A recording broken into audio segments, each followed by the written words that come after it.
Here's a recap for what we know kind of so far. This is the things that have been reported, and I'm not sure we're sure of all of this. May 2022, Paul Pelosi was in a DUI car crash. The passenger airbag goes off, even though he was alone. We don't know why. I don't know if that's usual. He pleads guilty on the 23rd of August. On the 24th, there was some random schizo posting that started on a blog that had been dormant for 15 years. On September 8th, I think it's Friendly Friends site is registered in the name of DePape. He's a hippie, but we'll get into that in a minute. On September 8th, the site is registered in his name. However, there are no posts. On October 24th, loads of posts are made on the website. While posted in October, they're titled February to make it seem like they were much older. Then on October 28th, 4 days later, at 2:27 a.m., the police arrived at the Pelosi residence for a welfare check. Now, this is what they said at first. Someone opened the door. A third person opened the door for the police. However, they have said, no, that was a mistake. There was no other person in the house except those two. The glass door is also busted. It appears to be busted from the inside. I mean, I watched enough Columbo. Excuse me, sir. One more thing. Wouldn't the glass be on the inside of the door and not the outside of the door? But we don't know what kind of glass it was. We have no idea. Pelosi has a hammer, and when the police arrive, DePape manages to take the hammer from Pelosi and bashes his head multiple times. All of that happens while the police are there. So while pulping Paul Pelosi, DePape repeatedly says, "Where's Nancy? Where's Nancy?" Police take him into custody. Media and the Democrats immediately point to the schizo blog and say, he's a far-right terrorist. Street view images from DePape's home show BLM signs and a Bernie sign.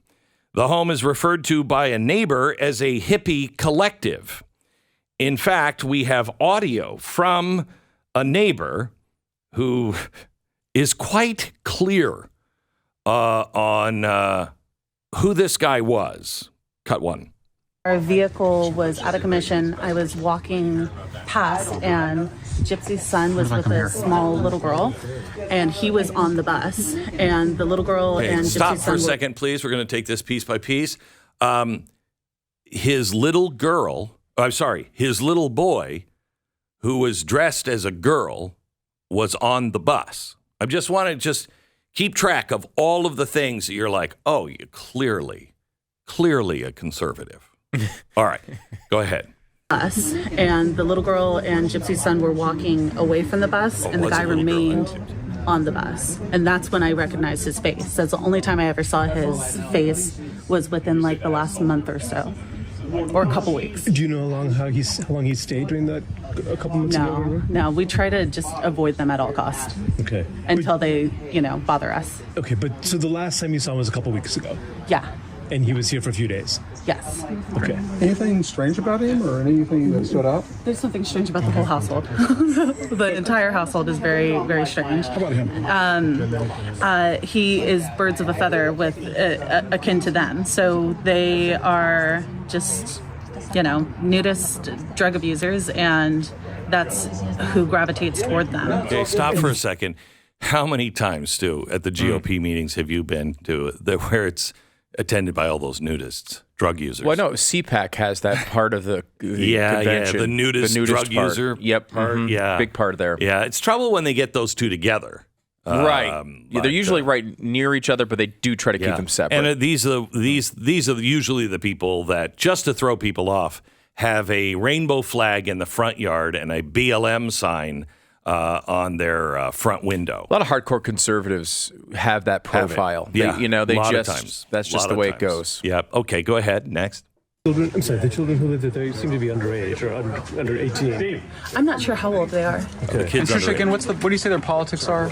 I'm not sure. I would imagine that they're more left-leaning because of their support for the gay community and for, I'm sorry, for other people. But it is, now I'm not sure what way they Okay, lean stop for a because- second. Look at how she is hesitating. She's calculating totally. She's calculating the whole time because of the rainbow flag, okay, and the BLM sign. So it becomes the gay community and others. Right, you couldn't even figure out how to say it. Yeah, you can't say it. And by the way, I don't know what would you say her ethnicity is. I have no idea. I don't know. White, Hispanic, Right. I don't yeah. know. I mean, you would. It doesn't look like the typical white Karen that's next door upset about the No. left-wing And she neighbors. talks about her partner. So, and I think she says that pretty much everybody in the neighborhood is a lefty. Mm-hmm. So Yes, anyway. and of course that's true. Yeah, I mean, San Francisco. All right. Because they have the flag, the LGBT flag with the pot. Yeah. So. But any signs of anti-Semitism? You know, they are completely unhinged, so I wouldn't be surprised at all. Yeah. They Completely unhinged. Nothing that they believe in aligns with their actions. So they'll say that they are, pro Black lives, and then they'll call the police on Black people, and they don't stand by their actions. Well, don't wait. stand Just by so you their know, words. So some paranoia. Doesn't those are make not you mutually racist. exclusive. You can actually think a black person is committing a crime Right. and still be in favor of Black lives. Right. But I think I Right. get what she's going It's for like, there. Glenn, George Soros is white. Oh, crap. I should forget whatever I said about George Soros. And They're almost very and some skeptic. psychotic behavior too. Yes. Okay. Was that also Been psychotic. demonstrated when David was the president, or was that Yeah. times when Yeah, it's never changed how they've acted. David acted the same way? From what I saw of him, he's never approached me or my partner at all. But I've just seen him helping out around the house with like yard work, and then I saw him living on the bus. I've never even heard him speak. Did you know his name, or you just recognized his I didn't picture? recognize his name, but I also don't know the name of the kids either. Okay, you just recognized his picture from today. Yes. Right? Okay. Yeah. Okay, so that's who the neighbor says he is. Now, there's a few questions that have to be answered here. How did he get into the house? How did he get in the house? Did he get in the house through the back door, and did he break it? And is that what Paul first heard? Is this a failure of the Capitol Police? Remember, she's under Capitol Police protection, which, because she's third in line for the presidency, God help us all. Can you imagine how bad the country would be if we have Joe Biden, and then it would go to Kamala, and then she gets sick and dies, and we have Nancy Pelosi. Do we even survive that? Anyway, because she's third in line, she has not only Capitol Police, but she has increased Secret Service. Do you remember when we were at George H.W. Bush's house? Mm-hmm. Okay, and remember they had the sensors on the ground. They could tell where feet were. It was like a little mini earthquake detector almost. They positioned them all through the yard so they could see or they could hear and see where people were on the grounds. She apparently has that. If she doesn't, then somebody told them not to have that. But that's the kind of security that number 3 position has. So we know, because we've seen photos this weekend of video cameras. These are high-tech. This is government. This isn't like local security. They isn't like, you know what? I'm just going door to door selling burglar alarms. This was done by the government. So let's see the tapes. Let's see the tapes. How did the guy get in? Why have we not seen those tapes?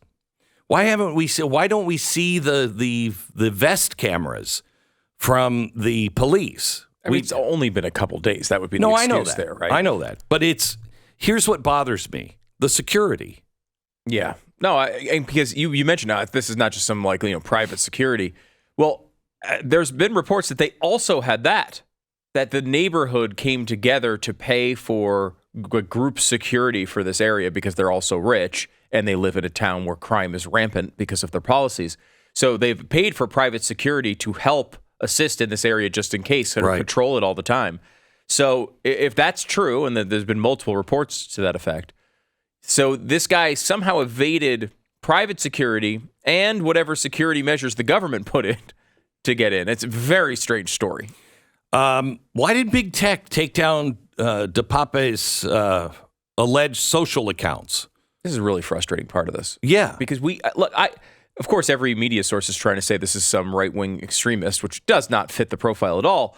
But we can't check any of their reporting. Yeah. Why, they pull this down every time, and I get why they do it with certain people, like a mass shooter that might have a manifesto that they don't want to inspire copycats or whatever. But this is not that case. No. Why wouldn't we be able to see all of his postings? This would be important. Yeah, it's really weird. It's really strange.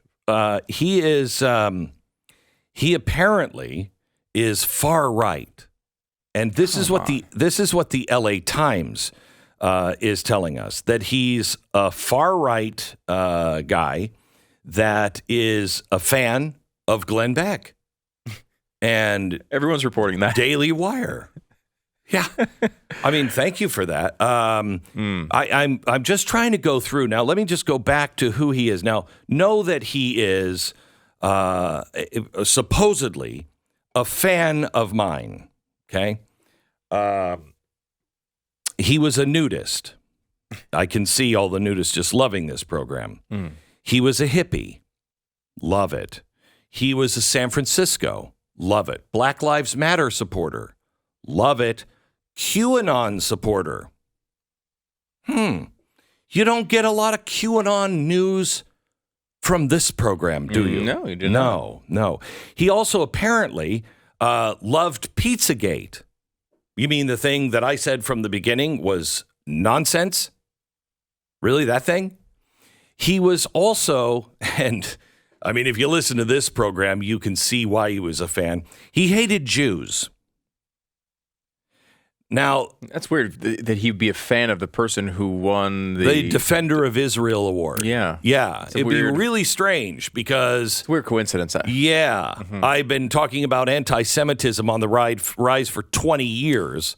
That'd be really weird for him to be a big fan of the show. A big fan of the show. Maybe he just was inspired, just really liked your big event you had in Israel. Right. About the defense maybe of that's Israel what it was. And the importance of God. He also said that equity was a dog whistle for the genocide of the white race.